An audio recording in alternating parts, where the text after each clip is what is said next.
सोचिए, नेटफ्लिक्स से लेकर ऑफिस के टूल्स तक हमारी जिंदगी का कितना बड़ा हिस्सा सब्सक्रिप्शन पे चलता है ना। पर एक अजीब बात है, क्रिप्टो की दुनिया में ये चीज लगभग गायब है। तो ऐसा क्यों है? आज हम इसी पहेली को सुलझाने वाले हैं और देखेंगे कि पाई नेटवर्क इसे कैसे हमेशा के लिए बदल रहा है। तो सवाल यही है कि आखिर ऐसा है क्यों? ब्लॉकचेन, जिसे हम पैसे का भविष्य कहते हैं, वो एक सीधी साधी मंथली पेमेंट को ऑटोमेट क्यों नहीं कर पाता? यही सवाल हमें वेब 3 की एक बहुत बड़ी बुनियादी चुनौती तक ले जाता है। तो चलिए इस मामले की तह तक चलते हैं। जरा अपने आसपास देखिए। फिल्में, म्यूजिक, क्लाउड स्टोरेज, न्यूज़, यहाँ तक कि वो सॉफ्टवेयर जो हम काम के लिए इस्तेमाल करते हैं, सब कुछ सब्सक्रिप्शन पर ही तो चल रहा है।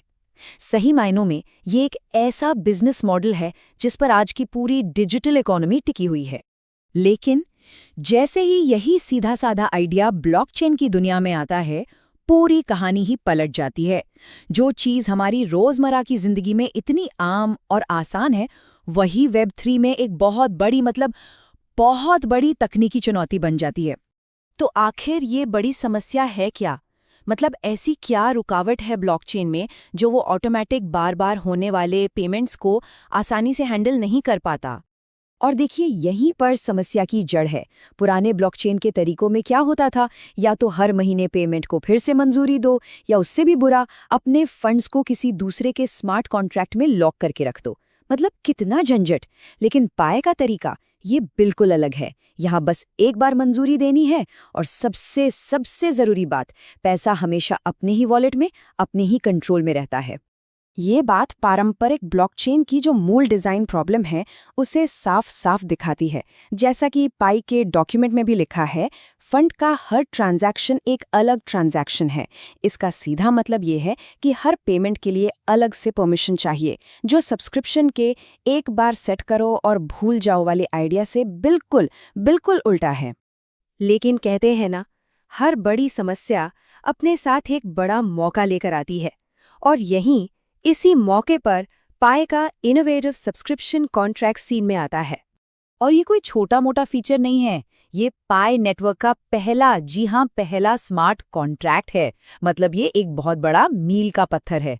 इसे खास तौर पर बार बार होने वाले पेमेंट्स को मैनेज करने के लिए ही बनाया गया है, और वो भी इस गारंटी के साथ कि फंड्स पर कंट्रोल हमेशा यूजर का ही रहेगा। तो आखिर इस पूरी टेक्नोलॉजी के पीछे का राज क्या है? वो कौन सी चीज है जो ये सब मुमकिन करती है? वो है एक फीचर जिसे कहते हैं टोकन अलाउंस।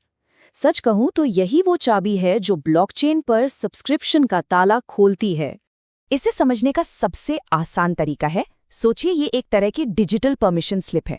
मतलब एक ऐप को ये इजाजत दी जाती है कि वो हर महीने एक फिक्स अमाउंट वॉलेट से ले सके। लेकिन ध्यान देने वाली बात यह है कि सारे पैसे उसे नहीं दिए जा रहे। पैसा अपने ही वॉलेट में रहता है, बस पेमेंट के टाइम पर कटता है। तो ठीक है, थ्योरी तो समझ आ गई। अब जरा पर्दे के पीछे चलकर देखते हैं कि असल में ये पूरा प्रोसेस एक यूजर के लिए काम कैसे करता है। पूरा प्रोसेस ना बहुत ही सीधा और यूजर फर्स्ट है। देखिए, पहला स्टेप, मंजूर करें। मतलब एक सर्विस के लिए खर्च की एक लिमिट सेट कर दी जाती है। दूसरा, अपने पास रखें, पैसा कहीं नहीं जाता, वो यूजर के अपने पर्सनल वॉलेट में ही रहता है। तीसरा, चार्ज। जब पेमेंट का टाइम आता है तो मर्चेंट का ऐप ऑटोमेटिकली पेमेंट प्रोसेस कर लेता है। और चौथा और सबसे जरूरी, कंट्रोल। ये जो परमिशन स्लिप है, इसे कभी भी किसी भी वक्त कैंसिल किया जा सकता है। पूरा कंट्रोल यूजर के हाथ में। अब अगर हम इसे बिजनेस या डेवलपर के नजरिए से देखें, तो वो लोग एक सर्विस बनाते हैं। इसी सर्विस में वो तय करते हैं कि सब्सक्रिप्शन की कीमत क्या होगी, बिलिंग कब होगी, महीने में या साल में, और अगर कोई फ्री ट्रायल है तो वो भी। और हम जैसे यूजर्स यानी पायोनियर्स के लिए वही चीज़ एक सब्सक्रिप्शन बन जाती है। हम एक सर्विस चुनते हैं और ये फैसला करते हैं कि उसे ऑटो रिन्यू करना है या नहीं। मतलब कंट्रोल पूरी तरह से अपने हाथ में है। तो ठीक है, ये टेक्नोलॉजी तो बढ़िया है, पर इसका पाई इकोसिस्टम के लिए असल में मतलब क्या है? ये टेक्नोलॉजी संभावनाओं का एक बिल्कुल नया दरवाजा खोल देती है। और ये कोई छोटी मोटी चीज़ नहीं है, ये एक पूरा का पूरा प्लेटफॉर्म है। अब सोचिए, डेवलपर्स पाई पर हर तरह की सब्सक्रिप्शन वाली ऐप्स बना सकते हैं, एआई टूल्स से लेकर स्ट्रीमिंग सर्विसेज तक, और तो और लोकल दुकानों की मेंबरशिप के लिए भी। सच में यहाँ संभावनाएं अनंत है। और इसका सीधा सा मतलब ये है कि अब पाए पर ऐसे बिजनेस मॉडल बनाए जा सकते हैं जो स्थिर हों, भरोसेमंद हो। इससे डेवलपर्स को एक बहुत मजबूत आधार मिलता है जिस पर वो असल दुनिया की समस्याओं को सुलझाने वाली असली यूटिलिटी वाली ऐप्स बना सकते हैं। तो ये सिर्फ एक और फीचर नहीं है, ये पाई के लिए यूटिलिटी यानी कि असल उपयोगिता के एक बिल्कुल नए चैप्टर की शुरुआत है। तो अगर इस पूरी बात का सार निकालें तो वो क्या है?